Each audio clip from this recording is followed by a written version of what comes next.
Hello bachcho, let's read the question, and the question here it is that a removal of introns and joining of exon is a defined order during the transcription and called as splicing, looping, inducing and slicing. So यहाँ पर अगर हम लोग की concept को discuss करें तो वो क्या है, सबसे पहले हम लोग बात करते हैं ट्रांसक्रिप्शन की. So स्टूडेंट ट्रांसक्रिप्शन क्या है? It is a process of formation of RNA that is from DNA. ठीक है, आरएनए का बनना डीएनए से.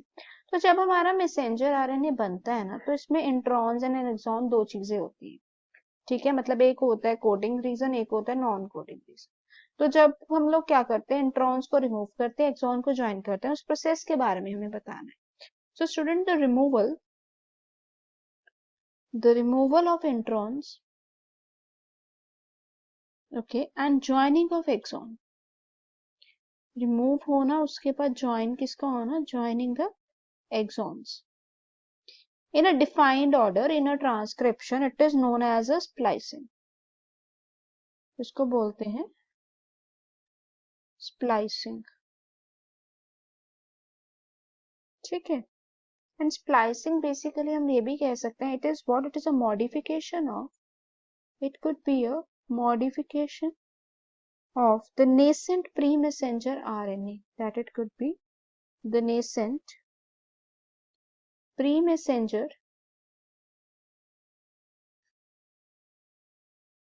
RNA transcript.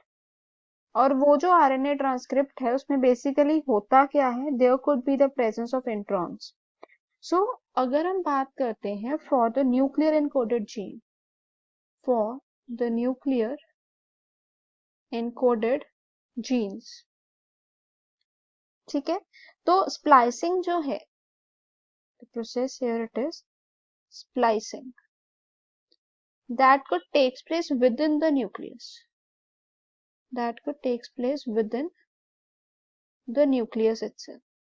ठीक है, और अगर स्प्लाइसिंग की अगर हम यूकैरियोटिक में बात करते हैं तो वो एक अलग प्रोसीजर है. ठीक है, to form a correct protein through the translation. So अगर हम बात करें, there could be many eukaryotes. ठीक है, जिस केस में क्या होता है, स्प्लाइसिंग जो है वो सीरीज ऑफ रिएक्शन में होती है. It could done in a series of reactions. So the answer for the given question is only splicing. Other terms जो है यूज ही नहीं होती. Hope it is clear. All the best.